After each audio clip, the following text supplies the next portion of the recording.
नमस्कार, quick news programme में आपका स्वागत है। टॉपिक है 111 साल की हुई राजधानी दिल्ली। आज से 111 साल पहले 12 दिसंबर 1911 को ब्रिटिश साम्राज्य के राजा जॉर्ज पंचम ने भारत की राजधानी को कलकत्ता से दिल्ली स्थानांतरित करने की घोषणा की थी। यह घोषणा वर्ष 1911 के ऐतिहासिक दिल्ली दरबार में की गई। वर्ष 1911 का दिल्ली दरबार अकेला ऐसा समारोह था जिसमें ब्रिटेन के राजा ने हिस्सा लिया था। हालांकि वर्ष 1877 से 1911 के बीच कुल 3 दरबार लगे थे।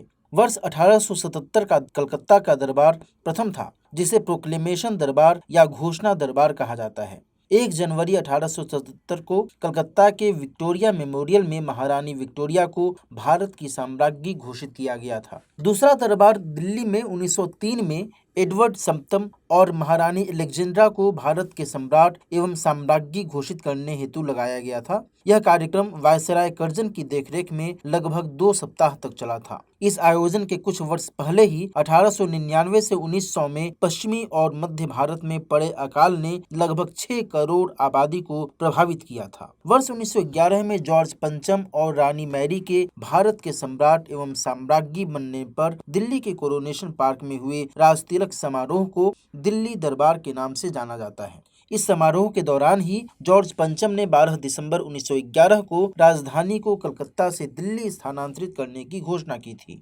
15 दिसंबर 1911 को राजा जॉर्ज पंचम और रानी मेरी द्वारा राजधानी की आधारशिला रखी गई। दिल्ली में राजधानी के बड़े हिस्से की योजना बनाने और डिजाइन करने के लिए ब्रिटिश आर्किटेक्ट्स एडविन लुटियंस और हर्बर्ट बेकर को कार्य सौंपा गया। आर्किटेक्ट्स एडविन लुटियंस के नाम पर राजधानी क्षेत्र को बाद में लुटियंस दिल्ली के नाम से भी जाना जाने लगा। राजधानी दिल्ली को बनाने का ठेका सरदार सर शोभा सिंह को दिया गया था, जो ब्रिटिश सरकार में भारतीय सिविल ठेकेदार, प्रमुख बिल्डर और रियल एस्टेट डेवलपर थे। नई राजधानी का उद्घाटन 13 फरवरी 1931 को भारत के गवर्नर जनरल और वायसराय लॉर्ड इरविन द्वारा किया गया था।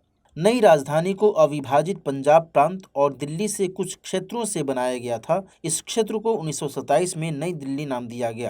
राजधानी स्थानांतरण करने के पीछे ब्रिटिश सरकार का मानना था कि दिल्ली से भारत पर शासन करना कलकत्ता की तुलना में आसान और अधिक सुविधाजनक था। उस समय पूरे प्रशासन को कलकत्ता से दिल्ली स्थानांतरित करने की लागत 4 मिलियन ब्रिटिश पाउंड थी।